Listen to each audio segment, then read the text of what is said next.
የአፄ ዮሐንስን ታሪክ የኔ ታሪክ ነው ብለው ያምናሉ?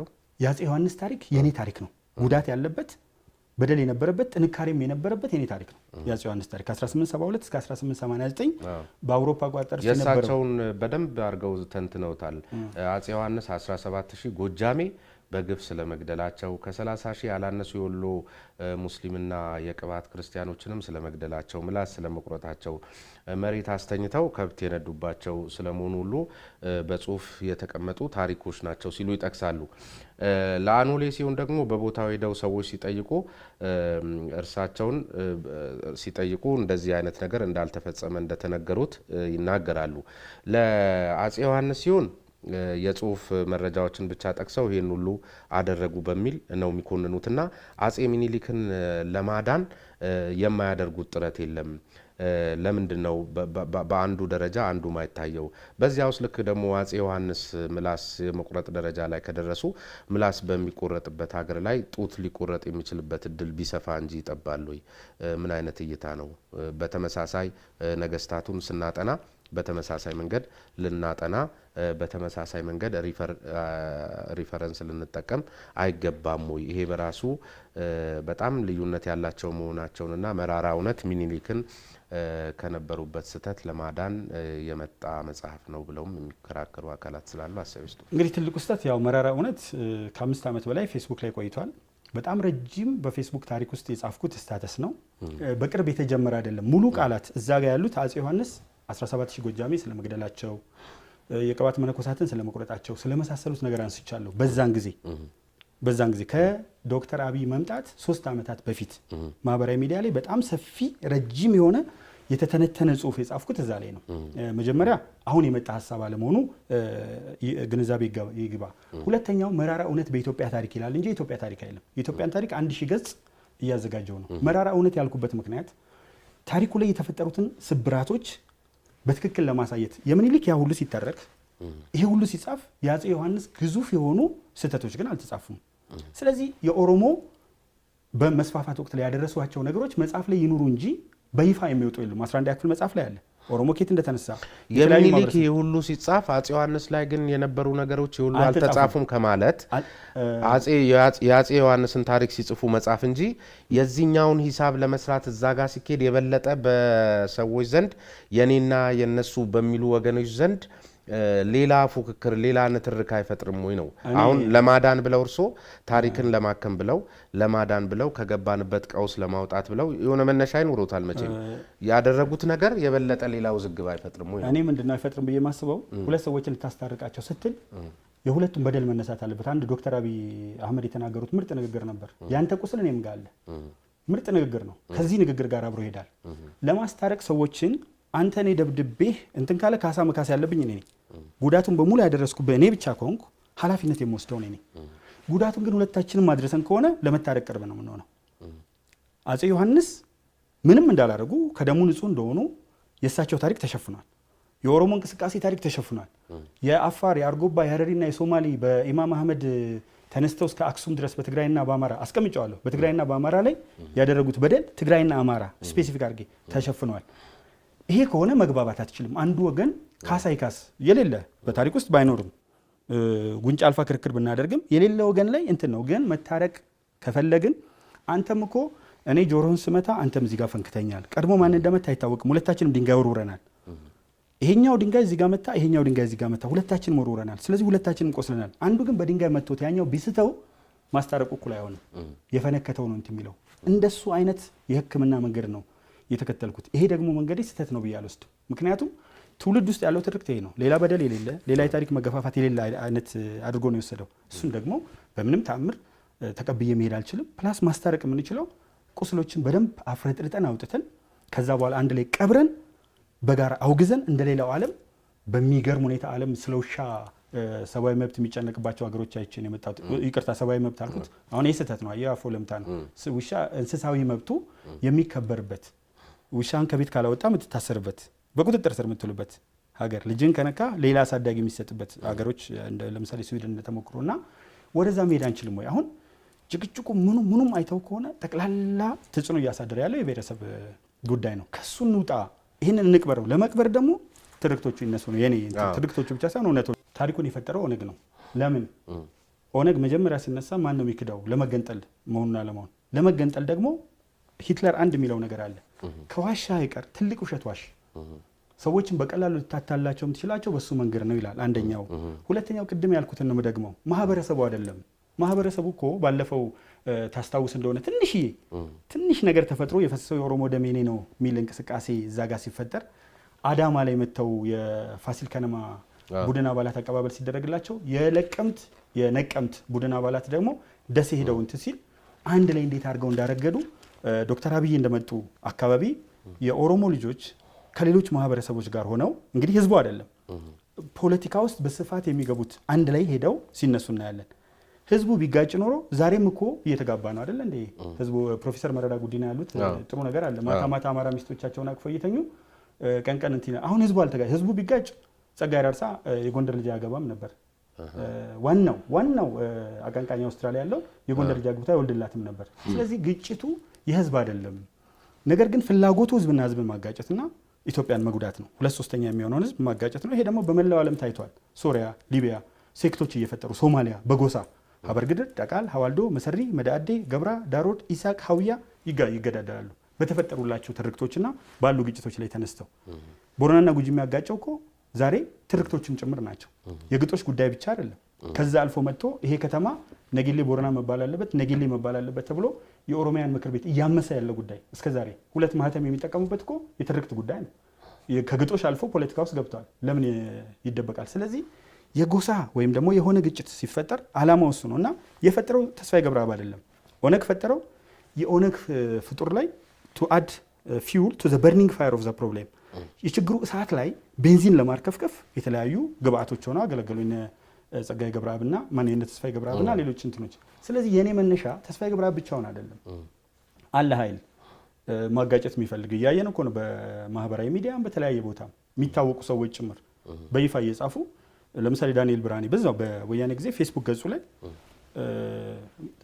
ሀጎስ ገብረየት የሚባል ሯጭ እና 2 የኦሮሞ ሯጮች ሲያሸንፍ እነ ከላይ በወሬ እንጂ ለካ በሩጫውም የላችሁበት የሚል ስክሪንሻት አንስቼ አስቀምጬዋለሁ አለኝ።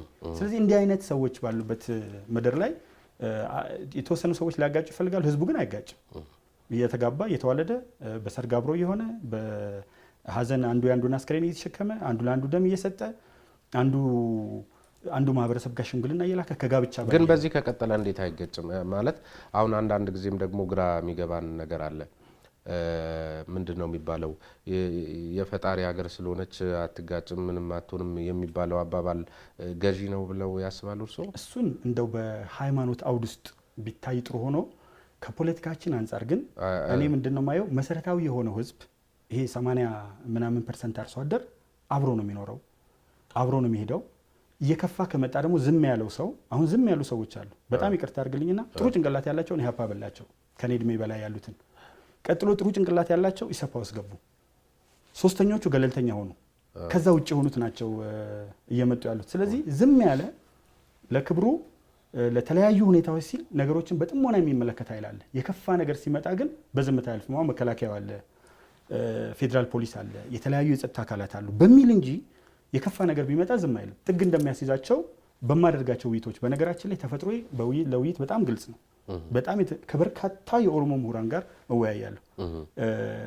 እጅግ ነው የሚቆረቆሩት፣ እጅግ ነው የሚበሳጩት። የሚገርም ነገር ማዝ ነው የእውነት ነው ማለት ከፍቼ ባሳየህ ኖሮ እንትኖችን በሜሴንጀር በውስጥ የሚላክልኝ እማውቃቸው በጣም በርካታ የኦሮሞ ልሂቃን የኦሮሞ ልጆች አስተያየት ያዥጎደጉዳሉ። እንደውም አጻፉ በውስጥ ከፈለጋችሁ በፊት ለፊት ነው ፊት ለፊት እንትን እያልኩ አይደለም ወይ ብዬ ሁሉ ስታተስ ጽፋለሁ። ስታተስ በሚታይ ቦታ አትምጡ በውስጥ ምክንያቱም በውስጥ ጥሩ መልእክቶች ሁሉ ያልፉኛል ከመብዛታቸው የተነሳ።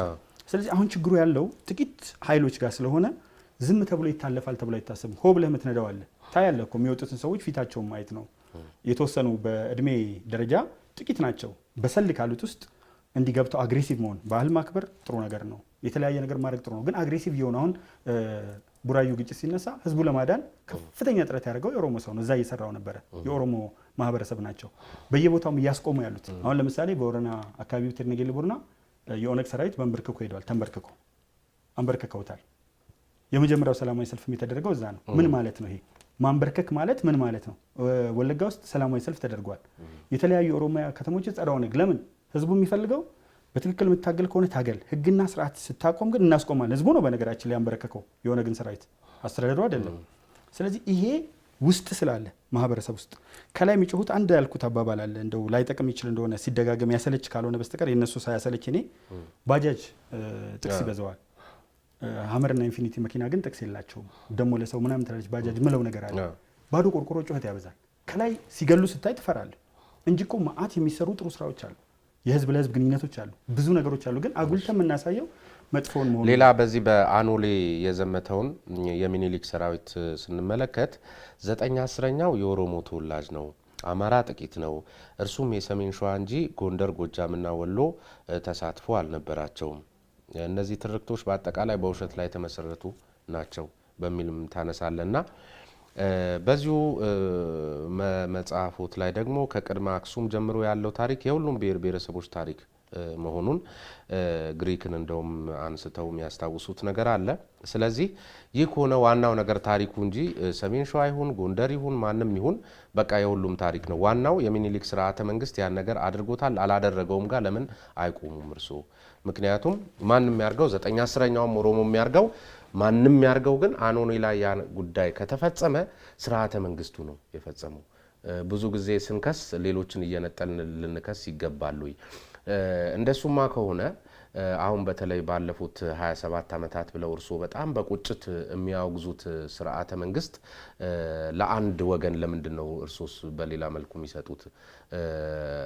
ለምሳሌ አማራ ክልል ላይ ለደረሰው ሰብአዊ መብት ጥሰት አማራን እኛንን የምናስተዳድር የሚሉ አካላት ነበሩበት፣ ኦሮሚያም ላይ በተመሳሳይ ነገር ግን አጀንዳውን እነሱ ስለነበሩ የሚመሩት በሚል ወደዚያ የሚሄድበት ሁኔታ አለ።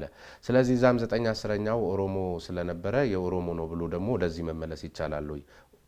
ስርዓተ መንግስቱ ተፈጽሞ ከሆነ ለስርዓተ መንግስቱ ነው፣ ካልተፈጸመ አልተፈጸመም ብሎ ቁጭ ማለት ነው እንጂ ወደዛ ወደዚህ ወደ መወላወሉ ልክ ነው ወይ? ጥሩ ነው መወላወል ሳይሆን ትርክቱ አማራውን የዘመተው የሚል ነው። ለኦሮሞ ልጆች እየተነገረ ያለው የሚጻፈውም ትርክት እሱ ነው።